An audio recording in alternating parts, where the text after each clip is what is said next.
충북교육정보원의 학내망 개선 사업 입찰을 두고 특혜 논란이 제기됐습니다. 정보원이 입찰 공고가 나기 전 교육청 스쿨렛 사업을 도맡아 하고 있는 A 업체에게 학내망 사전 컨설팅을 받은 것으로 확인돼 특혜 의혹이 증폭되고 있습니다. 임가영 기자의 보도입니다. 학교의 노후화된 통신 장비를 최신 장비로 교체해 느린 학내망 속도를 개선하는 학내망 개선 사업. 충북교육정보원은 13억 8천여만 원을 들여 도내 14개 교를 대상으로 학내망 개선 시범 사업을 진행합니다. 제한경쟁 협상에 의한 계약으로 지난 10일 조달청 공고가 났으며 입찰 마감은 다음 달 20일입니다. 그런데 교육정보원의 이번 입찰을 두고 특혜 논란이 제기됐습니다. 정보원이 입찰 공고가 나기 전인 지난 4월 교육청 스쿨렛 사업을 도맡아 하고 있는 A 업체에게 이번 사업의 사전 컨설팅을 받은 것이 확인됐기 때문입니다.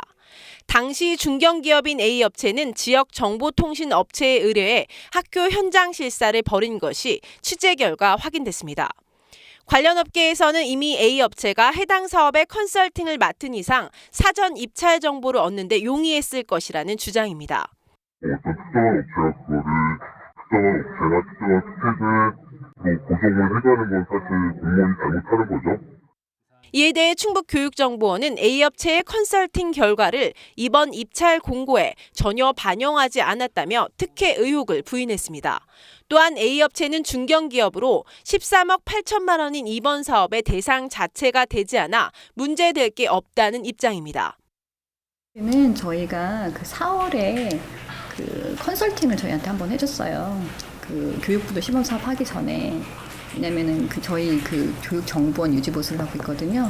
그때 여기서는 그냥 컨설팅으로 한번 학내망 개선을 해주겠다라고 했었던. 무료로요? 네, 왜냐면 이건 추가 제안으로 했었습니다. 하지만 A 업체와 특수관계가 있는 다른 업체가 입찰에 참여할 가능성을 배제할 수 없는 데다 실제 정보원이 입찰 공고에 A 업체 컨설팅 내용을 반영했는지 여부 등 관련 내용을 밝히지 않는 상황.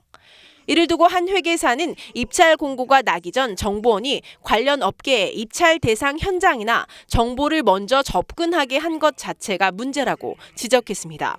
이해관계가 복잡할수록 객관성이나 공정성, 투명성을 확보하는 게 중요한데 그렇지 못했다는 겁니다.